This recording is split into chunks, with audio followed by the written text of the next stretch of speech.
Hey everyone, and welcome back to the channel. Today, we're rewinding the clock 50 years to 1974, a time of revolutionary football, legendary players, and a World Cup that would forever change the game. Get ready, because we're diving deep into the 10th FIFA World Cup, hosted in West Germany. The world was watching as 16 nations converged on West German soil. The hosts were automatic qualifiers, as were the reigning champions, Brazil. But getting one of the other 14 spots was a brutal fight. 99 teams entered the qualification process.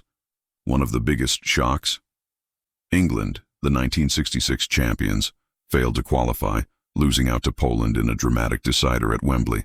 The Soviet Union also missed out in a unique way. They refused to play. The second leg of their playoff against Chile in Santiago's national stadium for political reasons, leading to their disqualification. This opened the door for nations like East Germany, Australia, Haiti, and Zaire to make their World Cup debuts. The tournament format was interesting. The 16 teams were split into 4 groups of 4, but instead of a straight knockout round after, the top 2 teams from each group advanced to a second group stage. These 8 teams were split into 2 new groups, and the winners of those groups would go straight to the final, while the runners-up would play for third place. It was a format designed to reward consistency. Let's kick off with Group 1. It featured both West and East Germany, along with Chile and debutants Australia. All eyes were on the historic clash between the two Germanys in Hamburg. In a stunning upset, East Germany won 1-0 thanks to a late goal from Jürgen Sparwasser. It was a politically charged match that lived up to the hype. Despite the loss, both German teams advanced, with East Germany topping the group. Over in Group 2, things were just as exciting. We had Brazil, the defending champions, alongside Yugoslavia, Scotland, and Zaire. This group was incredibly tight. Brazil, Yugoslavia, and Scotland all finished on 4 points with the exact same goal difference. How was it decided? By the number of goals scored against the weakest team, Zaire. Brazil and Yugoslavia had scored more, so poor Scotland was eliminated without even losing a game. A truly heartbreaking way to go out. Group 3 was where the magic really began. This was the group of the Netherlands, led by the legendary Johan Cruyff. They introduced the world to total voetbal, or total football, a fluid, revolutionary system where any outfield player could take over the role of any other player on the team. It was mesmerizing to watch.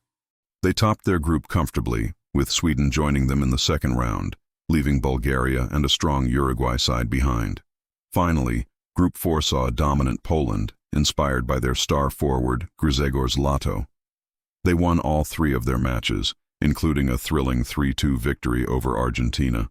Italy, the 1970 runners-up, were the big casualty here. A 2-1 loss to Poland in their final group game sent the Azzurri packing. Argentina managed to scrape through to the next round on goal difference, so the second group stage was set. Group A was a powerhouse. Netherlands, Brazil, East Germany, and Argentina. The Dutch continued their dazzling form. They dispatched Argentina 4-0 in a footballing masterclass, with Cruyff scoring twice. They then beat East Germany 2-0. The final match against Brazil was effectively a semi-final. In a tough physical game, the Dutch masters emerged victorious with a 2-0 win, thanks to sublime goals from Johan Neeskens and a stunning volley from Cruyff. The Netherlands were in the final. Meanwhile, in Group B, we had West Germany, Poland, Sweden, and Yugoslavia. The hosts, West Germany, had a slow start to the tournament but were now finding their groove, led by the iconic Franz Beckenbauer, Der Kaiser, and the prolific goal-scorer Gerd Müller. They beat Yugoslavia and Sweden, setting up a winner-takes-all clash with Poland. The match in Frankfurt was played on a waterlogged pitch after a huge downpour, which hampered Poland's fast-paced style. In a grueling battle, Gerd Müller scored the only goal, firing West Germany into the final on home soil. Before the grand finale, Poland and Brazil faced off for the bronze medal. Poland, the tournament's surprise package, capped off their incredible run with a 1-0 victory, with Grzegorz Lato scoring the winner. That goal also secured him the Golden Boot as the tournament's top scorer with an impressive 7 goals. And so, on July the 7th, 1974, at the Olympiastadion in Munich, It was West Germany versus the Netherlands. The tactical genius of Beckenbauer's Germany against the revolutionary total football of Cruyff's Netherlands. The final began with one of the most incredible starts in World Cup history. The Dutch kicked off, passed the ball 16 times without a single German player touching it, and Cruyff weaved into the box where he was brought down. Penalty. Johan Neeskens stepped up and smashed it home. The Netherlands were 1-0 up after just 2 minutes, and Germany hadn't even touched the ball. But the Germans were known for their resilience. They didn't panic. They fought their way back into the game and were awarded a penalty of their own in the 25th minute, which Paul Breitner coolly converted. The game was tied. Then just before halftime, the moment of truth arrived. The legendary striker Gerd der Bomber Müller, in his typical predatory fashion, swiveled in the box and fired a low shot into the corner, 2-1 to West Germany. The second half was a tense, gripping affair. The Dutch threw everything forward, but the German defense, marshaled by Beckenbauer, held firm. Goalkeeper Sepp Maier made several crucial saves. Despite all their beautiful football, the Netherlands couldn't find an equalizer. The final whistle blew, and West Germany were crowned world champions for the second time. Franz Beckenbauer became the first captain to lift the new FIFA World Cup Trophy, the one we know and love today. It was a final that pitted two of the greatest footballing philosophies against each other.